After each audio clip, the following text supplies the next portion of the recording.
जो पुरुष अपनी पत्नी के साथ इन 8 कामों को करता है तो पत्नियां खुश हो जाती हैं। नमस्कार दोस्तों, आपका हमारे YouTube चैनल वेद पत्र में बहुत बहुत स्वागत है। दोस्तों, ब्रह्मपुर राज्य में विक्रमनाथ नाम का एक राजा राज्य करता था। उनकी एक बहुत ही सुंदर एवं गुणवान पुत्री थी जिसका नाम विमला था। राजकुमारी जितनी सुंदर थी उतनी ही बुद्धिमान भी थी। समय बीतता गया और राजकुमारी बड़ी हुई एवं विवाह की योग्य हुई। एक दिन राजा राजकुमारी के पास गया और राजा ने अपनी पुत्री से कहा कि मैंने तुम्हारे लिए एक स्वयंवर का आयोजन किया है, तो तुम मुझे बताओ कि अपने होने वाले जीवन साथी में तुम कौन से गुण को चाहती हो, तो मैं उसी प्रकार के राजकुमार को खोजने का प्रयास करूंगा। राजकुमारी विमला ने कहा कि जो मेरा जीवन साथी हो वह एक विशेष व्यक्ति होना चाहिए, अर्थात जिसमें सभी प्रकार के गुण हो, जो हर विद्या में निपुण हो। तब राजा ने राजकुमारी विमला से कहा, कौन सा राजकुमार इतना गुणी है, यह कैसे पता लगाया जा सकता है। राजा को चिंता होने लगी कि अब क्या किया जाए। तब राजकुमारी विमला ने कहा, हमें अपने महल में कई तरह की प्रतियोगिता का आयोजन करना चाहिए। जो राजकुमार सारी प्रतियोगिता में खरा उतरेगा उसी से मैं विवाह करूंगी। दोस्तों, राजकुमारी विमला के कहने पर राजा विक्रमनाथ ने अपने महल में कई तरह की प्रतियोगिताओं का आयोजन किया, जैसे तीरंदाजी, गायन विद्या, नृत्य कला एवं शास्त्र ज्ञान, सौंदर्य इत्यादि तरह की प्रतियोगिताओं का आयोजन करवाया। और यह सब आयोजित करवाने का कार्यभार अपने मंत्री के बेटे मोहन को दे दिया। मोहन राजा के पूर्व मंत्री सोमनाथ का पुत्र था। बचपन से लेकर अभी तक राजकुमारी और मोहन साथ साथ खेल कूद कर पले बढ़े थे। मोहन राजकुमारी का बचपन का ही मित्र था। मोहन राजकुमारी विमला से मन ही मन में अत्यंत प्रेम करता था, लेकिन इस डर के कारण कि वह एक राजकुमारी है तो मुझसे विवाह नहीं करेंगी और हमारी मित्रता भी टूट जाएगी, जिस वजह से मोहन ने आज तक राजकुमारी को यह बात नहीं बताई थी। एवं राजा साहब राजकुमारी का विवाह एक राजकुमार से ही करेंगे, न कि एक मंत्री के बेटे से। यह सब बातें थी जो मोहन को राजकुमारी से अपने हृदय की बातों को कहने से रोक रही थी। मोहन को जो काम सौंपा गया था वो बहुत ही ईमानदारी के साथ, पूरी निष्ठा के साथ जुट गया था। राजा के आदेशानुसार मोहन ने सारी प्रतियोगिता का निर्माण कर दिया था। जब इस प्रतियोगिता के बारे में लोगों को पता चला तो देश विदेश से राजकुमार राजकुमारी विमला से विवाह करने के लिए आए। कई दिनों तक यह प्रतियोगिता इसी प्रकार चलती रही। अब राजा विक्रमनाथ निराश होने लगे, क्योंकि उन्हें जिस प्रकार का वर अपनी पुत्री के लिए चाहिए था वैसा कोई भी राजकुमार उन्हें अब तक नहीं मिल पाया था। किसी को तीरंदाजी आती थी, किसी को गाना आता और कोई शास्त्र ज्ञान में निपुण था, तो उसे बाकी के काम नहीं आते थे। सब में अलग अलग प्रकार के गुण थे। कोई सुंदर था तो वह एक ज्ञानी नहीं था, जो एक ज्ञानी था वह सुंदर नहीं था, अर्थात कोई भी सर्वगुण संपन्न नहीं था। अब राजा ने सोचा कि अब क्या किया जाए, तो यह निष्कर्ष निकाला गया कि जो जिस गुण में विद्यमान है वह यहाँ पर रुक जाए। समस्त राजकुमार जिस प्रतियोगिता पे निपुण थे उन्हें रोक लिया गया। राजा विक्रमनाथ राजकुमारी विमला के पास गए और कहा कि पुत्री, समस्त गुण किसी भी राजकुमार में नहीं है। किसी में कोई गुण है तो किसी में कोई गुण है, सारे गुण किसी भी राजकुमार में नहीं है। इसलिए हमने यह निर्णय लिया है कि इन्हीं राजकुमारों में से जो तुम्हें सर्वश्रेष्ठ समझ आए तो तुम एक का चुनाव कर लो और हमें अपना निर्णय बता दो। तब राजकुमारी ने कहा कि पिताश्री, इन राजकुमारों में सिर्फ एक गुण है, इनमें से मैं अपने लिए सर्वश्रेष्ठ वर का चुनाव कैसे करूं? राजा ने कहा कि ठीक है, मैं इन सभी राजकुमारों को अपने महल में कुछ दिनों के लिए ठहरने के लिए कहता हूँ। इनमें से जो तुम्हें उत्तम समझ आएगा तो तुम मुझे बता देना, हम तुम्हारा विवाह उसी से कराएंगे। दोस्तों, अब राजा ने सभी राजकुमारों को कुछ दिनों के लिए अपने महल में रोक लिया। सभी राजकुमार अपने आप को बेहतर साबित करने के लिए प्रयास करने लगे। राजकुमारी को अपने अपने गुणों से उनका दिल जीतने की कोशिश करने लगे। समय बीतता गया और सभी राजकुमार भी अपने को सर्वश्रेष्ठ साबित करने में लगे थे। समय के साथ साथ राजा विक्रमनाथ की समस्या और भी बढ़ती जा रही थी कि राजकुमारी विमला का विवाह किससे करें। यही बात राजकुमारी के मन में भी थी। उनके मन में यह सवाल था कि वर का चुनाव कैसे किया जाए। राजकुमारी ने अपनी समस्या को मोहन से बताया। राजकुमारी ने कहा कि मैं बहुत परेशान हूँ। मैं यह निर्णय नहीं ले पा रही हूँ कि मैं किसे अपना जीवन साथी चुनूं। मोहन, क्या तुम मेरी मदद करोगे? तब मोहन ने कहा कि मैं आपकी मदद नहीं कर सकता।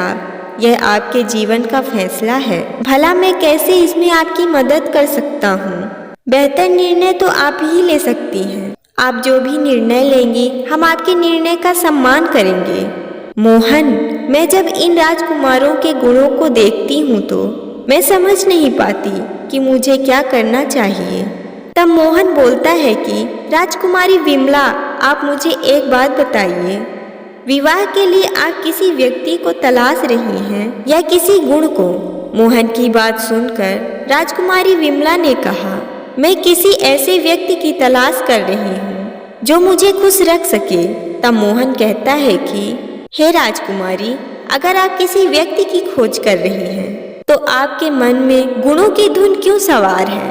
क्या आपको यह मालूम है कि जो व्यक्ति धनुष विद्या में श्रेष्ठ है वह आपको सुकून भरा जीवन दे पाएगा, अर्थात क्या आपको वह खुश रख पाएगा? हो सकता है वो सिर्फ धनुष विद्या में ही श्रेष्ठ हो। प्रेम, समर्पण, सद्भावना जैसी कोई भी चीज उसके अंदर ना हो। आप यह नहीं जानती हैं कि सुंदर युवा, उच्च कोटि का नर्तक, कुशल धनुर्धर, प्रतिभाशाली गायन एवं शास्त्र ज्ञान के अतिरिक्त वे कैसे व्यक्ति हैं? क्या उनमें इनसे कहीं ऊपर जैसे अतिरिक्त गुण भी हैं या नहीं? राजकुमारी विमला, आपको ऐसे वर का चुनाव करना चाहिए जो जीवन में आने वाली समस्याओं से लड़ने के लिए तैयार हो, जो पत्नी का महत्व समझता हो, पत्नी का सम्मान कर सके, उसे वह स्थान दिला सके जिसकी वह हकदार है, जो समय आने पर पत्नी के ऊपर आने वाली समस्या से अपने प्राणों की बाजी लगाकर उसकी रक्षा कर सके, जो स्त्री का सम्मान करता हो, यह समझता हो कि स्त्री केवल विषय वस्तु नहीं है, स्त्री पुरुष के लिए केवल और केवल भोग की वस्तु नहीं है, जो यह समझता हो कि उसकी पत्नी जो किसी की बहन है, किसी की बेटी है, वह केवल मेरे लिए इन रिश्तों से दूर आई है। उसके साथ अच्छा व्यवहार रखना चाहिए, जो हमेशा ही उसे खुश रखने का प्रयास करे, जिसके साथ रहकर पत्नी स्वयं को स्वतंत्र महसूस कर सके, स्वयं को सुरक्षित महसूस कर सके।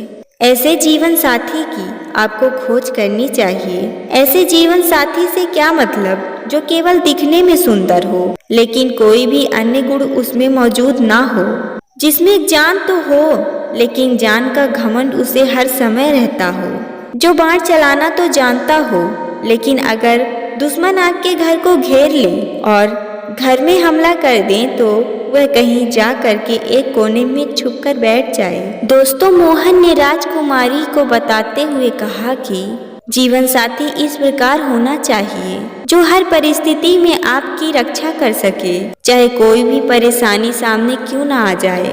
पत्नी को अपने पैर की जूती ना समझे, उसे बेवजह गाली ना दे, उसका सम्मान करे, अपने जीवन में अहम स्थान रखे। जिस प्रकार भगवान भोलेनाथ माता पार्वती को अपना आधा अंग मानते हैं, उसी प्रकार वह भी अपनी पत्नी को प्रेम करे। किसी व्यक्ति को जीवन भर स्त्री के उस त्याग को नहीं भूलना चाहिए। वह इस त्याग को याद रखे कि वह अपने माता पिता, वह अपने घर परिवार, अपने भाई बहनों को सिर्फ आपके लिए उनसे इतना दूर आई है। उसके पास जिसे वह जानती तक नहीं थी, लेकिन आंख बंद करके आपके ऊपर भरोसा करके आपके पास आई है। अपने माता पिता का घर छोड़कर आपके पास अपमान सहने के लिए नहीं आई। वह तो आपको आपके घर को खुशियों से भरने के लिए आई है।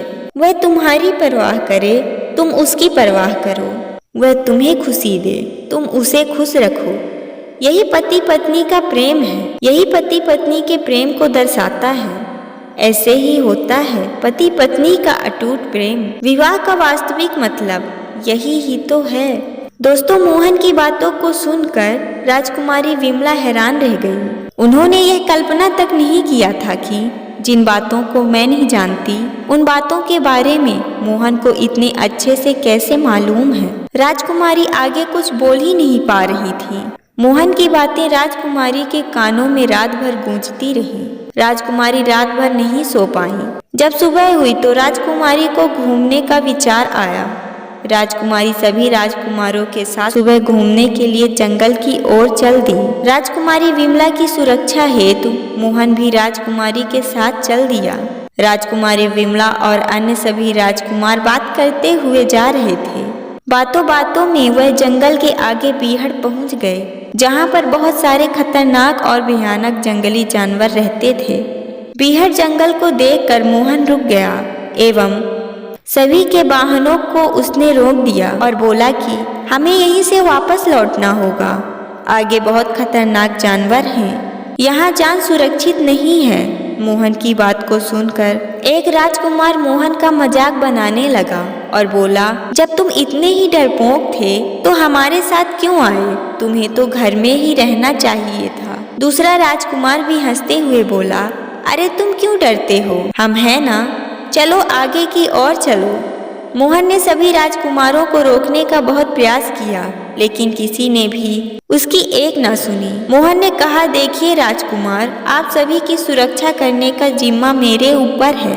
आगे बहुत ही घना जंगल है, वहाँ पर बहुत सारे जंगली जानवर रहते हैं, लेकिन किसी ने भी मोहन की बात को महत्व नहीं दिया। वह सभी राजकुमार राजकुमारी की नजरों में स्वयं को बहुत ही बुद्धिमान एवं शक्तिशाली साबित करने में लगे थे। राजकुमारी ने भी मोहन की बातों को हल्के में ले लिया और वहां से आगे की ओर चल दी।